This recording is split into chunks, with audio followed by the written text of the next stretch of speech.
Ça va? Es-tu concave? Ça veut dire que t'es arrondi, mais de manière creux. Je ne sais pas, j'ai appris ce mot-là tout à l'heure. Est-ce que tu l'es? Je ne sais pas. En tout cas, j'espère que tu vas bien, BG, que tu as passé une bonne journée, que tu as bien mangé, que tu as bien dormi, que tu es bien actuellement au fond de toi et que tu te dis, frérot, là, je suis bien, je vais me détendre devant la vidéo du petit bonhomme. Et c'est moi, le petit bonhomme, d'accord? Donc aujourd'hui, nous allons parler de la saison 2 de Loki. Cette saison que j'attends particulièrement, en réalité, bon, on sait que la saison arrive en 2023, puisqu'actuellement, ils sont en train de tourner la série. Alors, évidemment, si tu n'es pas à jour dans le MCU et si tu ne veux rien savoir concernant cette saison 2 de Loki, quitte la vidéo de suite. Parce que là, vraiment, je vais te montrer des images du tournage et peut-être des choses qui peuvent te spoiler concernant l'intrigue. Ainsi, quitte la vidéo maintenant. Parce que là, frérot, c'est chaud patate douce, d'accord? Dégage et reviens après quand tu te diras ok, c'est le moment de regarder tout cela. J'ai une petite bouclette qui se barre, je suis vraiment confus et ça me stresse. En tout cas, j'ose espérer que toutes les personnes qui sont ici veulent être spoilées ou veulent un petit peu savoir ce qu'il en est concernant ces petites informations. On va commencer directement avec The Direct. The Direct, lien en description bien évidemment, on ne les présente plus, qui justement te parle de Easter Egg de la saison 2 de Loki qui sont un petit peu étranges à première vue. Sachant qu'on te confirme, entre guillemets, deux méchants, mais ce sont plus, donc, comme je viens de te le dire, des easter eggs, des petites références, sans pour autant que cela ait un réel impact concernant la série même. Je pense que ça n'aura pas d'impact et c'est juste histoire de dire, ok, il y a ça, mais sans aller trop loin. Sachant justement qu'on sait que la série, donc comme je viens de vous le dire, arriverait donc supposément en 2023, et par ailleurs, n'hésitez pas à me mettre en commentaire quelle est la série en 2023 que vous attendez le plus. Alors pour l'instant, on n'a pas d'officialisation, mais visiblement, on devrait avoir Iron Heart, Armor Wars, X-Men 97, Loki saison 2, Secret Invasion, possiblement What If saison 2, à voir si ça ne sort pas en fin d'année 2022, mais on devrait avoir quand même pas mal de petites intrigues comme ça. Agatha House of Harkness, je pense plus pour une sortie 2024, puisqu'apparemment, selon les dernières rumeurs, la série pourrait être rentrée en tournage d'ici janvier 2023, donc une sortie en 2023 semble un petit peu prématurée possiblement. Donc il y a quand même pas mal de choses qui arrivent en 2023.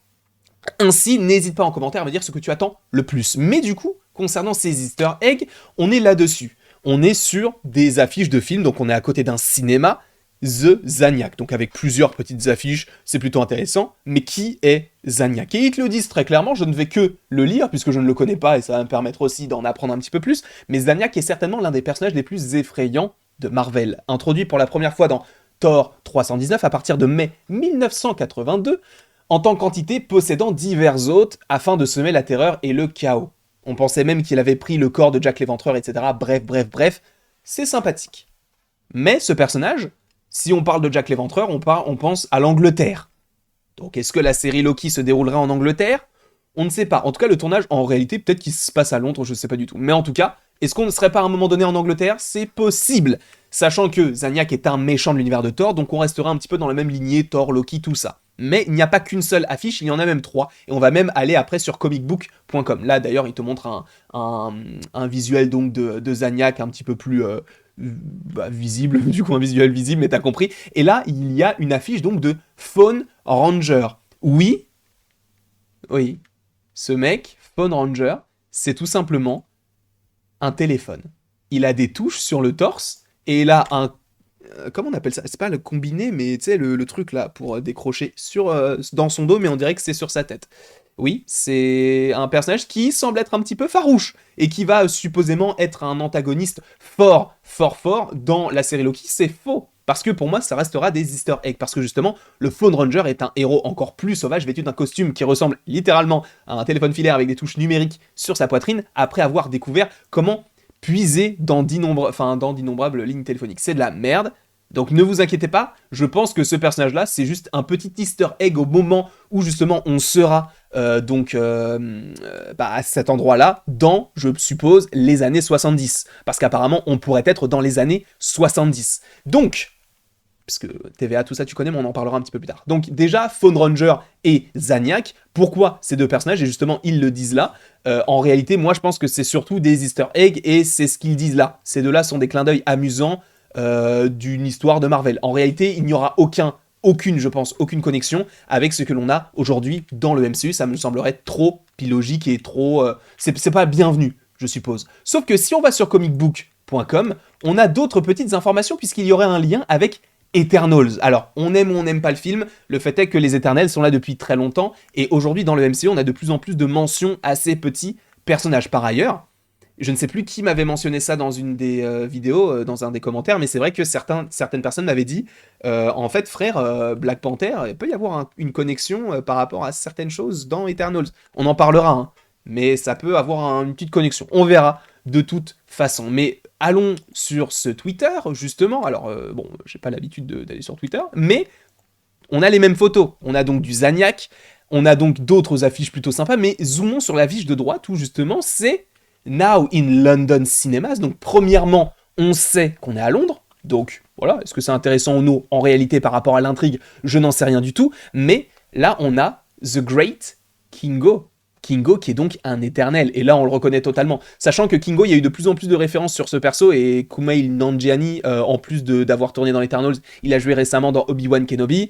Là, on l'a mentionné notamment dans Miss Marvel, le fait que, justement, Miss Marvel aime beaucoup les films bollywoodiens, tout comme le personnage de Kamran, et il parle de Kingo Senior. Alors là, est-ce qu'on est sur du Kingo Senior, sachant qu'on est en 1970?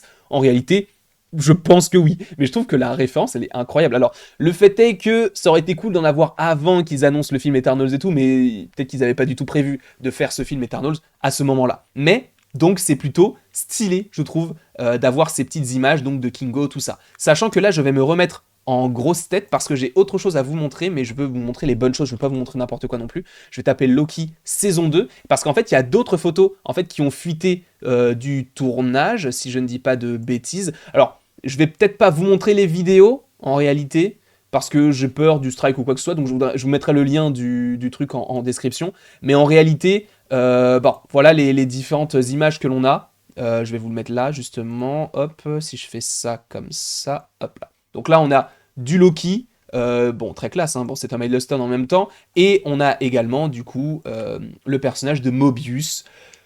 En vrai, est-ce que je peux pas vous montrer les petites images? En vrai, dans le doute, je préfère uniquement vous montrer des photos de temps en temps comme ça. Après, là, il y a d'autres photos, donc je vous montrerai que des photos, mais pas des images, et je vais cliquer là-dessus, et si je fais logo comme ça, voilà, là, c'est bon. On a d'autres photos, donc, du tournage. En réalité, on est totalement, je pense, à Londres. Peut-être que ce n'est pas le cas, mais je pense qu'on y est totalement. Après, bon, ça, on avait déjà vu. Ah, ça, par contre, j'avais pas vu. Qu'est-ce que c'est que ça? Ah bah ça, c'est une autre affiche de Zaniac. Ok, d'accord, bon, c'est pas très intéressant pour moi. Donc on reste, voilà, sur des choses un petit peu... ouais, on est clairement Liverpool Street, donc oui, on est clairement à Londres. Donc en vrai, moi, je trouve ça plutôt sympa de voir ça. Bon, je vais pas trop m'étendre dessus, mais oui, ils sont classe parce qu'ils sont en costume. Je ne sais pas où est-ce que cela va aller, tout cela, puisque à la suite de la fin de la saison 1 de Loki, on peut se dire, bah du coup, Kang, il va essayer de récupérer Loki. Est-ce que justement Loki va partir et Mobius est à sa recherche? Est-ce qu'ils vont continuer à faire équipe? Honnêtement, je ne sais pas comment cela pourrait s'agencer, mais cette saison 2, elle va être incroyable. En tout cas, merci à tous et à toutes d'avoir regardé cette vidéo. N'hésitez pas à l'aimer, à la partager, à la commenter et à vous abonner. Cela me ferait bien évidemment extrêmement plaisir. Et après toute cette vidéo, je ne vous laisse plus qu'à... J'ai bugué, je voulais parler trop vite et je me suis dit ça peut être stylé, mais non, à un moment donné, il va falloir parler normalement. N'hésitez pas à aimer, à partager, à commenter et à vous abonner si ce n'est pas déjà le cas, sachant que il y a déjà eu plein de vidéos qui sont sorties aujourd'hui et ces derniers jours, et il y en aura encore plein d'autres en juillet, et chez moi, il n'y a pas de pause. Alors, je vais partir en vacances, mais sur la chaîne, il n'y aura aucune pause, d'accord? Il y aura des vidéos tous les jours, que ce soit des TikTok ou des vidéos classiques ou même des lives, sachant que ce soir, on se retrouve sur Twitch pour faire du... Ah, pas Among Us, mais Fall Guys. Je vous apprécie fortement, et après tout cela, il ne me reste plus qu'à vous dire à la prochaine, pour la prochaine.